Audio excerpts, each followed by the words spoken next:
बंगाल में बगावत और विलय वाली कहानी की, जिसमें हर रोज अपडेट आ रहा है। यूसुफ पठान समेत टीएमसी के 20 बागी सांसद लोकसभा स्पीकर ओम बिरला को national citizens party of India में विलय करने का पत्र दे चुके हैं।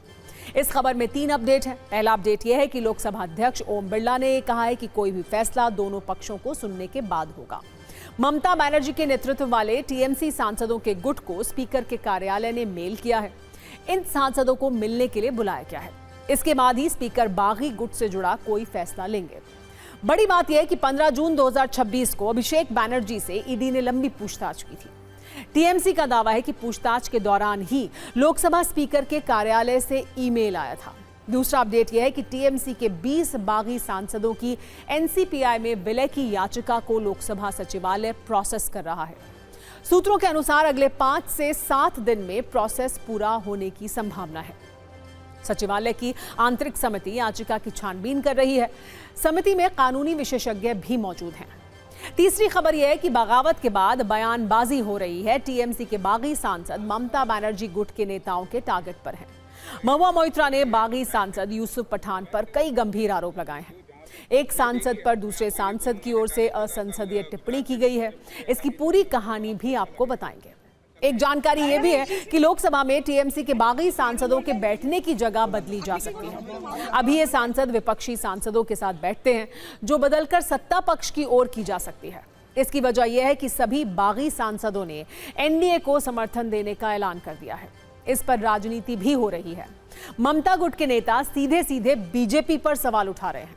यह कहा जा रहा है कि अगले महीने से संसद का मॉनसून सत्र है। बीजेपी किसी भी तरह से परिसीमन बिल पास कराना चाहती है। नंबर के लिए यह खेल खेला जा रहा है। यह बीजेपी एनडीए के लिए फायदे का सौदा है।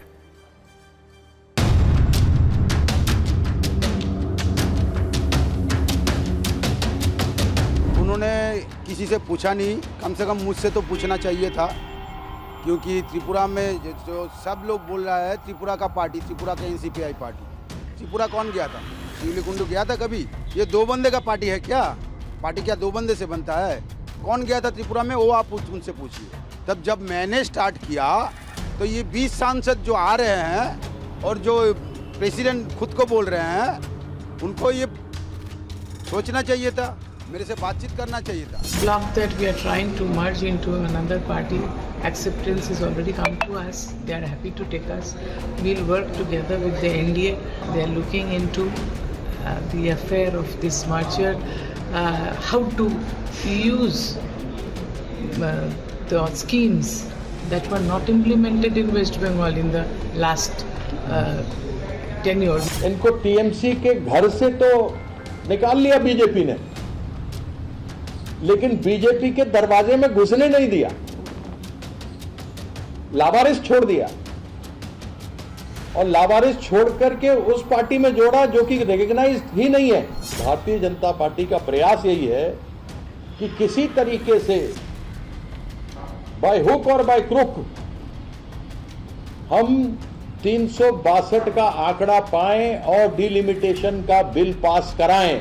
टीएमसी पार्टी को छोड़े, वो दूसरा पार्टी को ज्वाइन करे, क्या करे, उसमें हम लोग का विशेष कोई इंटरेस्ट नहीं है। ये जो लोग छोड़े हैं इसमें बहुत कॉन्ट्रडिक्शन है। कोई सीधा बीजेपी में जाने चाहते हैं, कोई अलग ब्लॉक बनाने चाहते हैं। 3 ठो अलग मत तो दिखाई दे रहा, देखेंगे क्या होता है। तृणमूल कांग्रेस का जो सिचुएशन है वो कानूनी मारपेंच के वजह से खिचड़ी हो चुका है। ये सुप्रीम कोर्ट तक जाएगा और लोकसभा के स्पीकर क्या बोलेंगे ये देखना है पूरा देश को। बाकी एनडीए और भाजपा के लिए विन विन सिचुएशन है। उनको सपोर्ट भी मिल रहा है और उनका बिल पास कराने में उनको आसानी हो रही है।